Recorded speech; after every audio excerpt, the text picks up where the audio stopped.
We've got the car secure and off of the ground. We're gonna go ahead and start disassembling all of the factory brakes, and after that, get into installing our brake system. If you read your instructions, you'll see that we need to trim the dust shield to remove this outer portion. We'll go ahead and get that done, then we'll get into installing the Wilwood brake kit.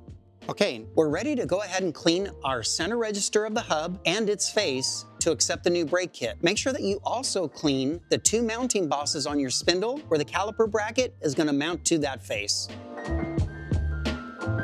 We're ready to mount our radial mount caliper bracket to the spindle. A few things to keep in mind. The machined side will go to the inside of the car. The flat side will be facing you. You trimmed your backing plate, but make sure, because different cars have different backing plates, that you'll be able to get your caliper bracket to mount directly to the spindle upright. And in this case, we're in good shape. So what we're gonna do is use our mounting bolt, and for now, follow the instructions and use one shim spacer on top and bottom. Go ahead and mount the caliper bracket with one shim spacer in between and tighten by hand.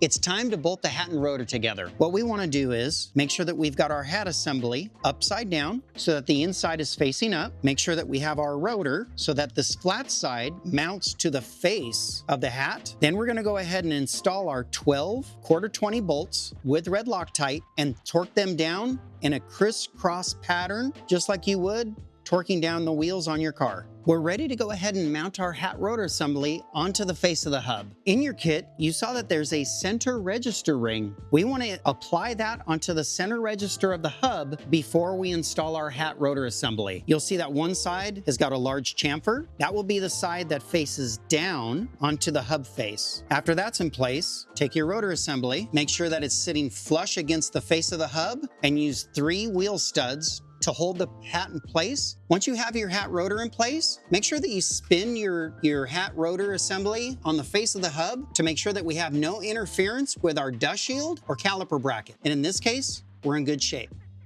We're ready to load our brake pads into the caliper. Take your brake pad and make sure that you're loading the friction material to face the face of the rotor. Once you have both pads installed, reinstall your brake pad pins, then reinstall your internal circlips that hold the pins in. We're ready to mount our caliper with the loaded pads into it onto our radial mount bracket over the hat rotor assembly. Sometimes it's easiest if you can turn your wheel so that you can have this area exposed to see it better. The very first thing that we need to do is apply a light oil to our radial mount studs. Then per the instructions, we'll use one shim spacer to adjust our radial height. After those are in place, we'll take our caliper, mount it down over the radial mount studs and into place. Once we have that done, what we're going to do is apply our hardened washers onto the radial mount studs and install our radial mount nuts. Take the radial mount nuts and tighten them down by hand. Once we have our caliper in place, hand tight, what we want to check is our centering of the caliper over the rotor. Make sure that we're good left to right or inboard to outboard, and also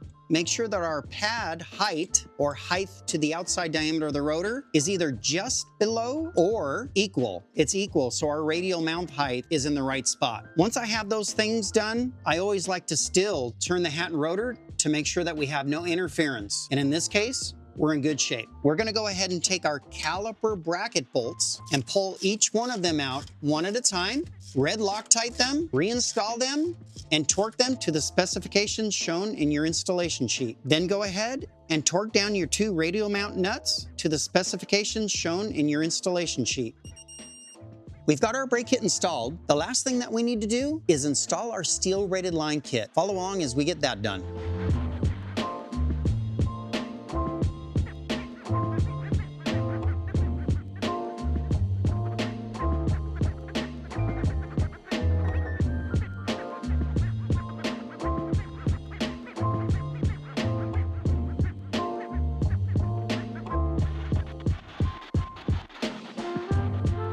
We've completed our brake kit install. We're gonna go ahead and bleed the brakes. Then we're gonna get the wheels and tires mounted back on the car and take it for a test drive and bed the brakes in per the instructions that came in your installation sheet. If you have any further questions about this brake kit or Wilwood parts in general, get a hold of us at wilwood.com or at 805-388-1188.